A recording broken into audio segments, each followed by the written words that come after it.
Hi, Dober Utra, it's me, Diane, and I've come today to tell you some new parables.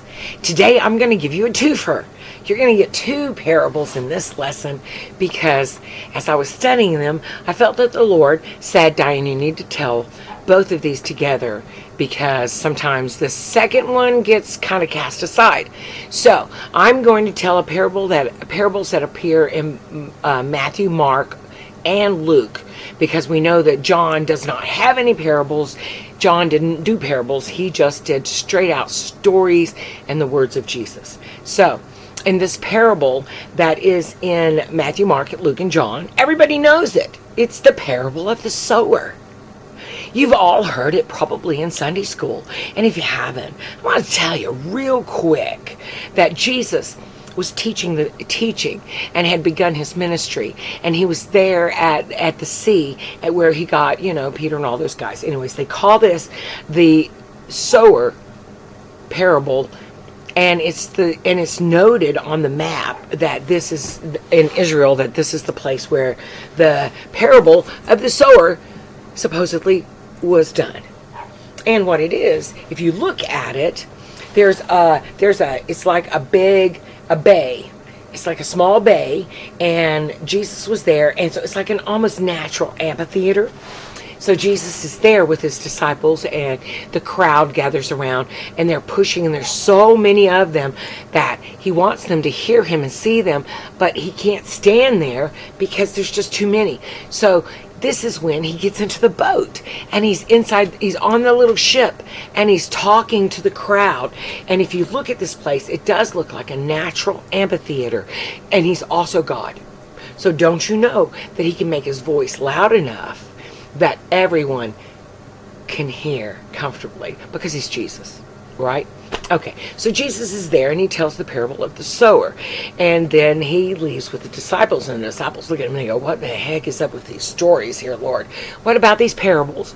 And Jesus says, I am telling these in parables because you who are my disciples will understand, but those who don't, who won't, and who shouldn't, they won't.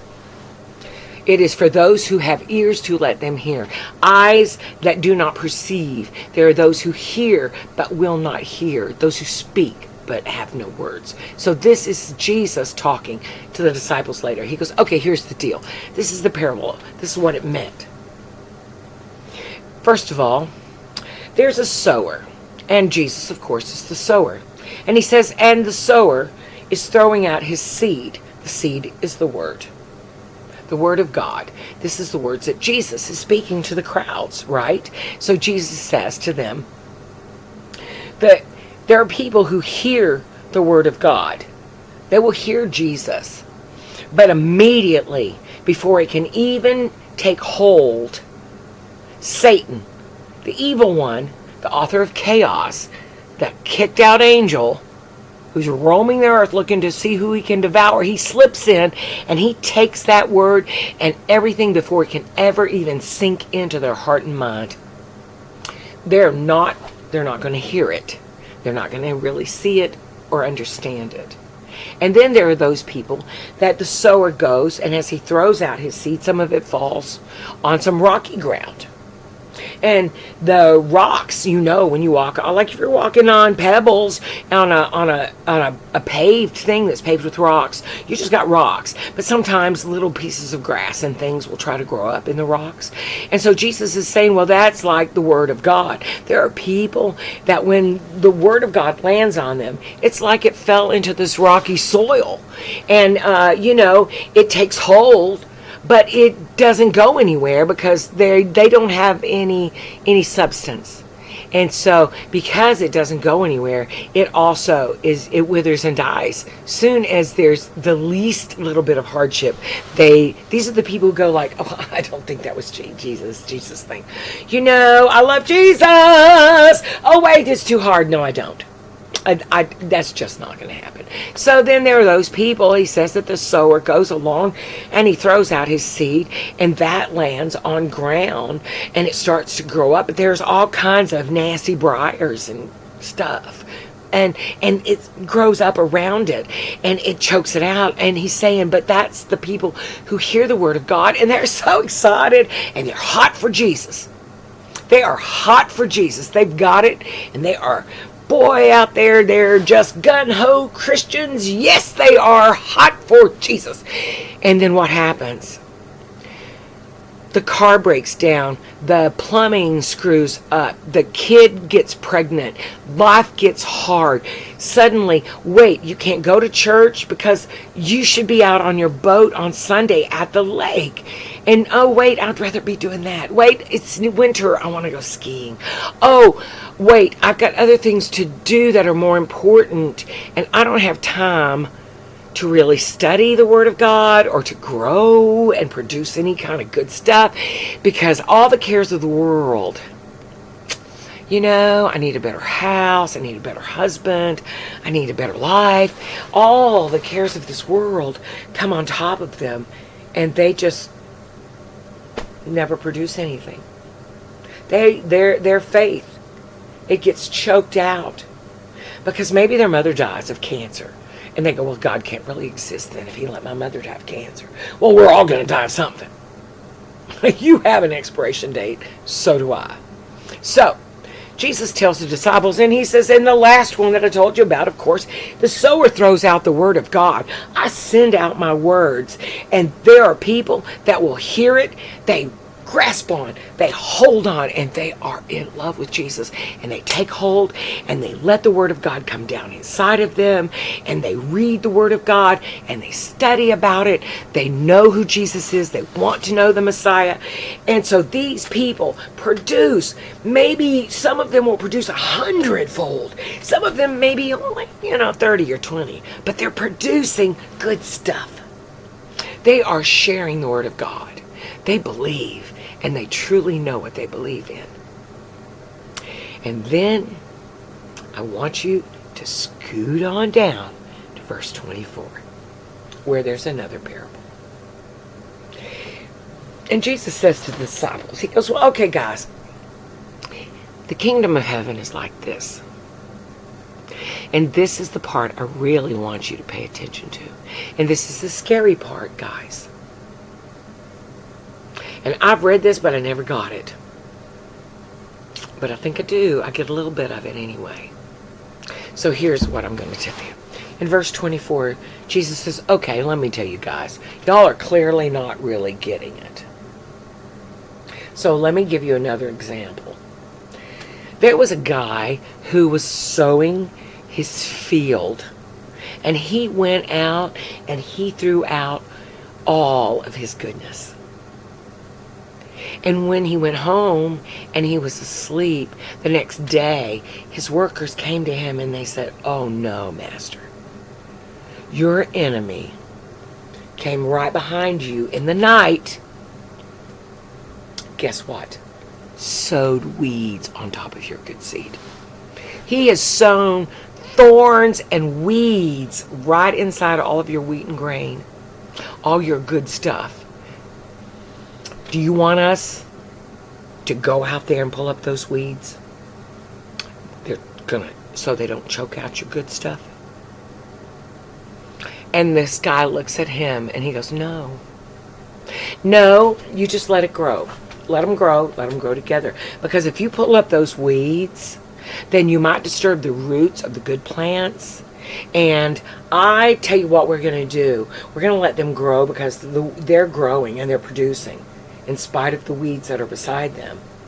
We're going to let them grow and see how they do. If they get choked out or if they produce. And then what I'm going to do when it's harvest time, I'm going to send you guys out there with your sickles. And I'm going to have you take all those thorns and weeds and bundle them up together. Bind them up. And throw them in the fire. Burn up. Destroyed. I'm going to destroy them. Those weeds and tares are going to be destroyed. So, don't worry about the good grain. It's growing. We're going to see what happens. And so then harvest time comes, and that's exactly what happens. They gather up all of the briars and the weeds, and they bundle them together and they burn them in the fire. And the rest of the harvest is harvested because it's good, and it's good. And the disciples are like, wow. Okay, Lord. So I'm going to say to you, for every one of you who say you don't go to church because there are hypocrites in the church, this is for you. For those of you who say you don't want to be a Christian, you can't come to Jesus because there are people who are fake, this is a parable for you. Yes, there will be weeds growing beside you in this world. There will be people who call themselves Christians and who say that they love Jesus, but the truth is they're just destroying you. They are absolutely trying to choke you out. Your job is to be you, to be true to you. What are you made out of? Are you wheat and chaff? Which one are you, the wheat or the chaff? Are you the bad crap that nobody wants? The stuff that God is going to bundle up and throw away? Or are you good grain, good wheat, good growing in spite? In spite of what's going on around you, you will stay dedicated to the Lord. You have good roots. You are the good soil. And yes, there may be weeds beside you in the world, but don't let them steal your joy. And most of all, don't let them steal your faith. Now, I know my lighting is really bad today, but that's because the sunshine is crazy, and I don't do all of that fancy stuff for YouTube. I'm sorry, I probably should invest in some lighting and, not worry about the clouds that are coming and going through the window. But I don't think it matters. What matters is the Word of God. And Jesus gave me this word for you today. Don't be discouraged by the weeds that are growing beside you. And you don't have to go to church, but you do have to be the church. Because Jesus said so. Be the church. Be Jesus. If you are the only Jesus that anyone ever meets, what's that going to look like? And if you don't know Jesus, then let me tell you, He wants you to be good grain. He will come in and rescue you, and He'll shove those weeds away from you so that you can grow to your full potential and be who it is that He meant for you to be. Because every single one of us have a purpose here on earth. Do not be deflected by those around you who don't. Take care and know this. You are the good grain. You choose. Are you going to be like the Rocky guy who the first time crap happens, you're going to run and go, I don't believe this Jesus thing's no good? Or are you going to be the good ground that in spite of whatever may come or go, you're going to do your best to serve Jesus and love Him? I want Him to be proud of me, and I want Him to be proud of you too. So love Him, because He loves you right where you are, just as you are, and He will give you the soil, He'll give you the watering, He will give you everything you need so that you can produce, but you have to choose to grow. You have to choose what kind of root you're going to have. I love you. Oh, mwah. Spasiba. Привет.